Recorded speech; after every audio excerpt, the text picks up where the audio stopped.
lara tidak ada yang berharap, duka tidak ada yang meminta.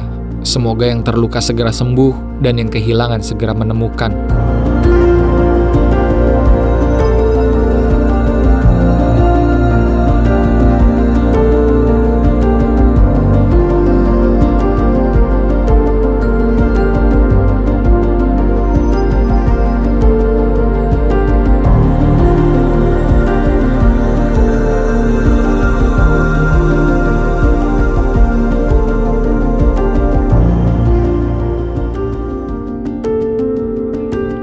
Suasana belum juga cair.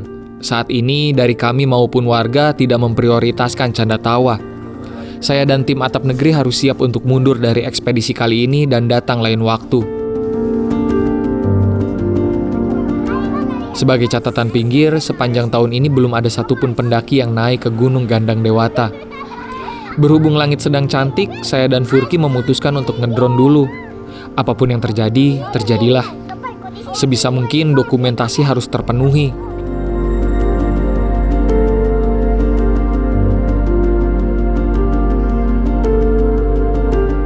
Anak-anak kecil berkerumun melihat pemandangan yang dihasilkan drone di layar HP. Mereka mencocokkan lokasi desa dengan yang ada di layar. Lugu sekali. Ada anak Nabi, ada 7 orang, 3 laki-laki, 4 perempuan. Pertama Qasib, Abdullah, Ibrahim, Zaira, Umul Kasum, Fatimah.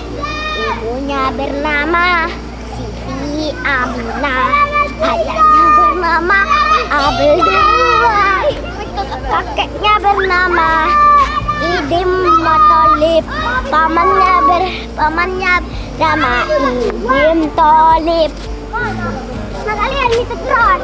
Entah bagaimana terbersit sebuah ide. Bagaimana kalau esok kami membantu warga mencari dengan drone? Mungkin kami bisa membantu meski tidak banyak. Karena yang mengutarakan ide kami adalah Nirwan yang sudah beberapa kali datang ke desa ini dan terbilang akrab dengan warga, bapak pemilik rumah yang menjamu kami berkata bahwa akan menyampaikan ide kami ke rapat tetua malam ini. Bapak pemilik rumah sebetulnya mendukung kegiatan kami mendaki, karena toh dirinya sudah terbiasa menjamu para pendatang yang ingin menapaki puncak Gandang Dewata. Katanya beliau akan mengusahakan agar kami tetap bisa mendaki.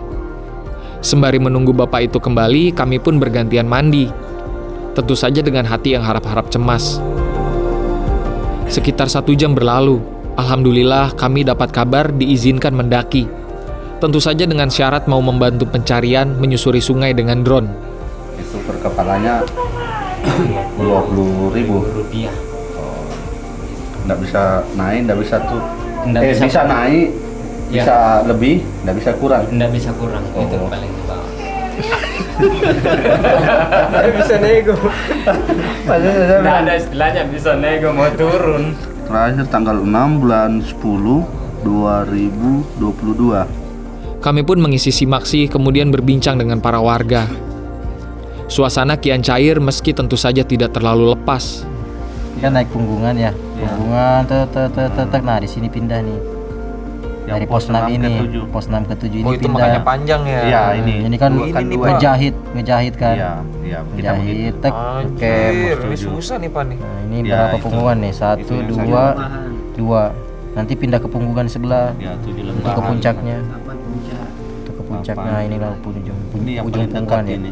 Dari Iya. 5 ke 6. Ngikut punggungan terus, makanya susah air, Pak. Oh, Iya. karena kita di sini terus. Karena di punggungan terus kan. Terus Mau packing logistik, terus kita bagi-bagi ke beberapa tas. Jadi besok tinggal packing finishing aja terus berangkat biar besok bisa berangkat pagi. Setelah Misbah mendata barang dan logistik yang harus kami bawa di carrier masing-masing, satu persatu dari kami pun terlelap. Nyenyak sekali.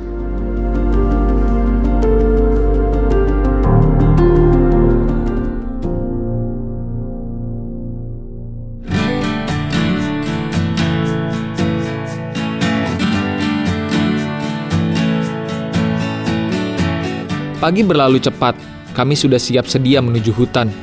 Selepas sarapan, tim yang terdiri dari 7 orang ditambah beberapa warga desa yang rencananya akan melanjutkan pencarian berdasarkan hasil drone mulai berjalan. Tapi hari ini sudah berbeda lagi pesannya, karena kemarin meletek tuh.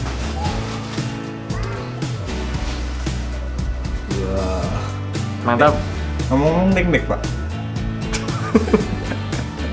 Kita sekarang udah mau berangkat, tapi nanti sekitar sejam atau 1,5 jam pendakian akan ada sungai. Jadi kita mau coba susur sungai tersebut pakai drone. Ya siapa tahu ada tanda-tanda atau istilahnya membantu penduduk sini buat mencari juga. Gitu. Dari desa kami langsung menyeberang jembatan yang terbilang rapuh. Di luar prediksi, Nirwan berjalan cepat sekali. Padahal sedari awal sudah diwanti-wanti bahwa proses dokumentasi butuh waktu.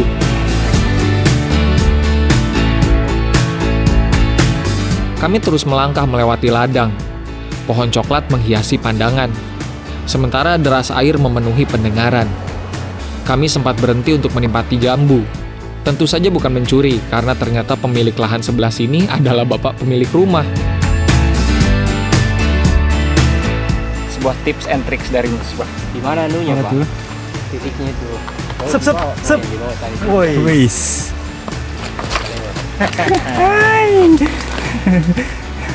Ma bro. Giginya kuat banget. Keras. Coba lihat isinya. Tapi enak. Jambu merah.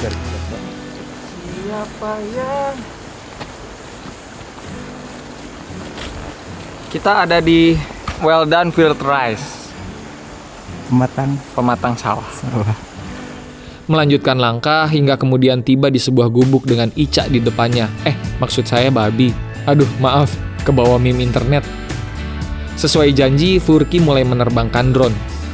Pandangan ditajamkan menyelisik pertanda apapun. Setelah beberapa kali terbang maju mundur, Misbah melihat ulang dan memberitahu titik-titik mana yang memungkinkan sebagai awal pencarian. Warga desa berterima kasih kemudian lanjut berjalan ke spot-spot yang ditandai Misbah. Mereka juga menitipkan jika kami mendengar atau melihat sesuatu langsung laporkan lewat HT. Kebetulan sedari kemarin frekuensi HT kami sudah disamakan dengan tim pencarian. Siap. Si air dulu karena nanti kita kan hari ini mengejar 7 pos. Dan air baru ada lagi di antara pos 6 ke pos 7. Jadi mungkin akan berjalan sekitar 6-7 jam tanpa air. Maksudnya tanpa ada lintasan air. Jadi kita harus isi penuhin dari bawah. Berdoa takkan pernah selesai.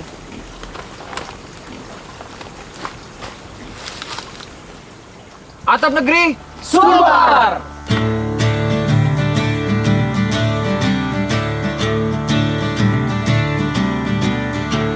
Dari sini hanya ada kami bertujuh. Dituntun oleh Nirwan, kami memulai pendakian. Musabab sudah terlalu lama tidak didaki, jalur Gandang Dewata tertutup. Ini salah jalur ya? Mana jalur? Kemana? Ada percabangan tadi di depan ke situ. Hah? Gak apa-apa, tembus sini aja. Tembus aja. Jangan jauh. Ini menjadikan Nirwan sedikit kebingungan sebelum akhirnya tahu letak pos 1. Iya.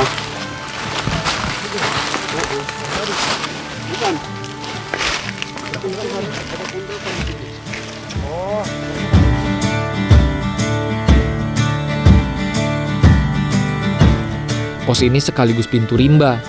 Segala di depan sana tampak lebih gelap dibandingkan perkebunan yang disirami terik mentari. Udah pos 1 lagi, Ki. Iya bener. Gimana nih?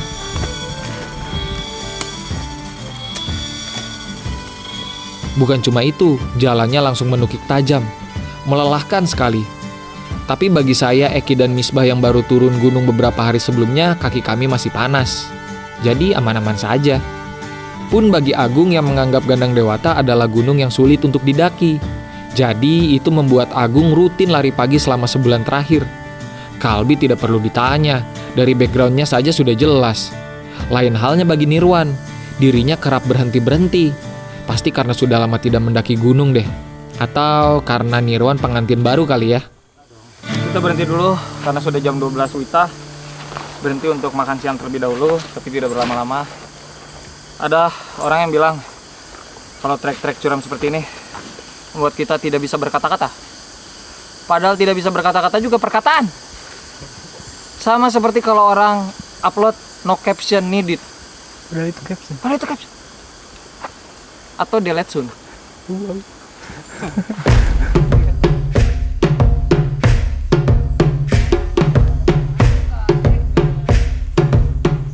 Ternyata kita di prank. Kenapa Pak? Lihat, landai Andai. dan ternyata Selamat datang pos pos 2. Waduh. Padahal baru 9 menit jalan. Di pos 2, langkah Nirwan dan Furki melambat, atau mungkin kami berlima yang terlampau cepat. Entahlah. Tanpa sadar tim pun terbagi. Padahal saya selalu merasa diri ini merupakan pendaki yang lelet. Jika dibandingkan dengan Misbah, fisik saya terbilang payah. Ternyata rutin naik gunung menjadikan ritme dan napas lebih stabil. Jam terbang memang tidak bisa berbohong. Langit cerah berganti hujan, membuyarkan lamunan. Yang awalnya gerimis seketika deras, tapi tidak begitu lama kembali lagi berhenti.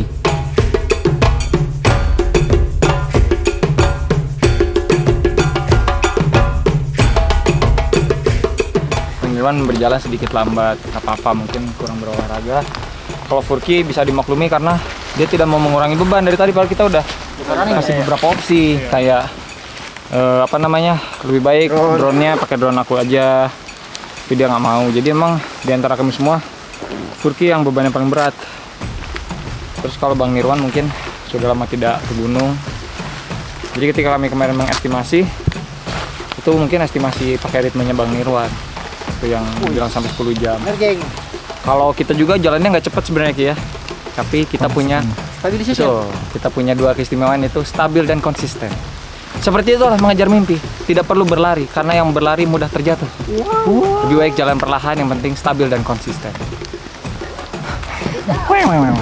Di pos 3, saking lamanya kami menunggu Nirwan dan Furki, Eki sampai sempat-sempatnya pup dulu. Nah, Furki muncul duluan nih. Seberes pup, Nirwan belum juga nongol. Wadidaw.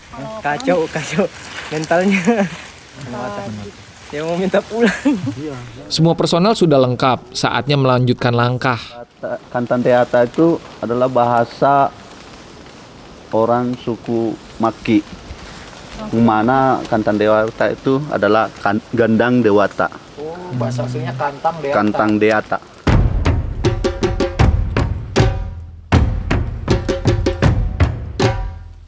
Oh iya, di jalur pendakian kami juga banyak menemukan perangkap anoa.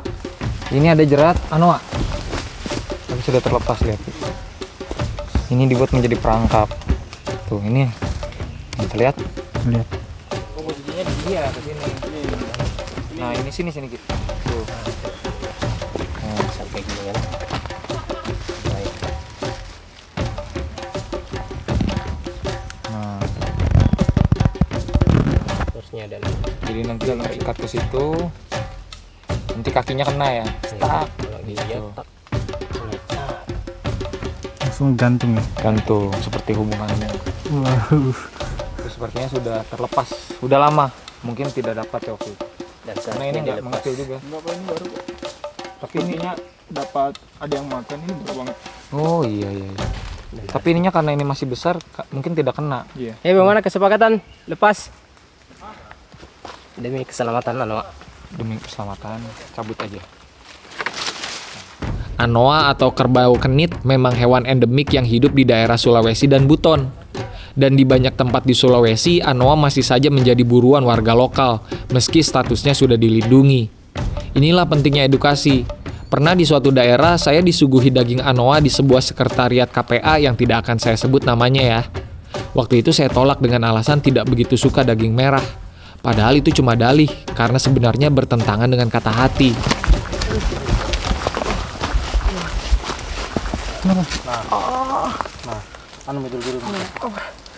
Yang ini.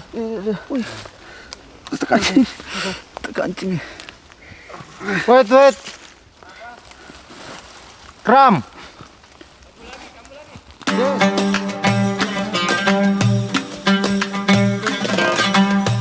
Kami berjalan dan berjalan. Makin lama, Nirwan makin tertinggal. Dirinya yang ditemani Kalbi beberapa kali meminta pulang saja daripada merepotkan dan malah menunda pendakian. Wah, sepertinya udah kena mental nih. Tapi dengan perhitungan Misbah, secara jadwal masih aman. Yang penting mental Nirwan harus tetap dijaga.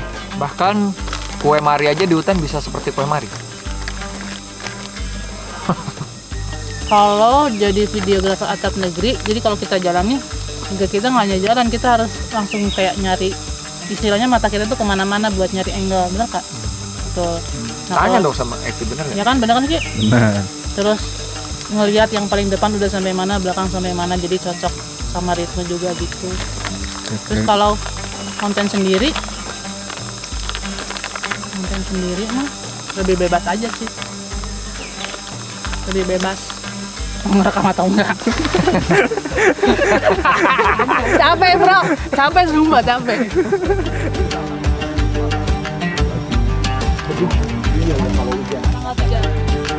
Kali 2 hari. Oh bisa bor. Ini ada loh. Hah? Ini saja. Ya nanti kasihan itu. Nanti ditambahin misal kurang. Hari sudah senja tatkala kami tiba di pos 5. Langit bergradasi, cantik sekali. Udah pos 5 pak. Mantap, gokil. Maju gua. Dapat harta karun? Harta karun. Ini bisa dipakai buat mobil lah, lumayan lah dipasak. Gelas ya. Ada orang yang karena ada di situ tertampung. Bisa nih bikin kopi. Bisa dong. Kalau di kota mana mau? Oh iya. Ngapain? Ngapain? Tapi lama ya, sabar ya. Namanya teknik Defunglerasi apa sih? Kapilaritas. Kapilaritas. Kan 2000 tahun kemudian. Mau lihat lebih cepat.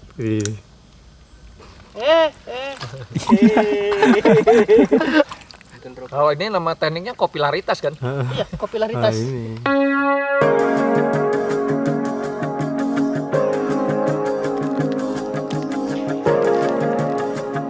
Seiring mentari yang lamat-lamat menghilang, segala kerisauan pun juga. Semangat kami kembali membara. Tatkala malam sudah penuh, kami kembali membelah hutan sembari berharap tidak ada jalur yang tertutup. Jarak pandang yang terbatas menjadikan buka jalur pekerjaan berbahaya yang dilakukan di malam hari.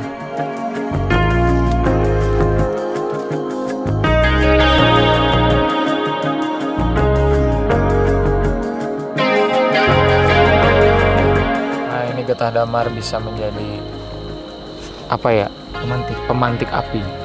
Biasanya kalau misbah kan pakai fire straw. Ini yang alami itu dari getah damar. Dia dibakar tuh menyala. Ambil secukupnya tapi jangan sampai menyakiti pohon damar.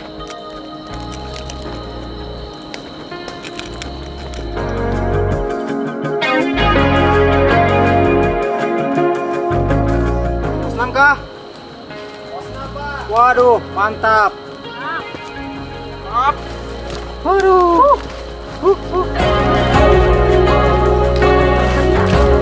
Harusnya kita ngecamp di pos 7, tapi karena satu dan lain hal kita di pos 6 aja. Ini juga udah jam 7 waktu setempat. Daripada memaksakan, mungkin kendalanya adalah di sini masih jauh dengan mata air, jadi beberapa orang nanti dari tim harus mengambil air dulu. Tapi lebih baik begitu daripada kita memaksakan ke pos 7 harus naik turun seperti jalur di gunung yang kemarin bikin trauma ya. Akhirnya kami tiba juga di pos 6, tempat akan berkemah malam ini. Tim berbagi tugas, beberapa membangun tenda, beberapa lainnya mengambil air. Setelahnya kami pun masak, makan malam, kemudian tidur.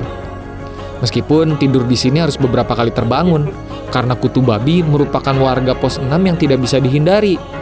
Entah bagaimana caranya mereka menembus ke dalam baju dan sleeping bag, menjadikan garuk-garuk bagian dari ritual setengah sadar.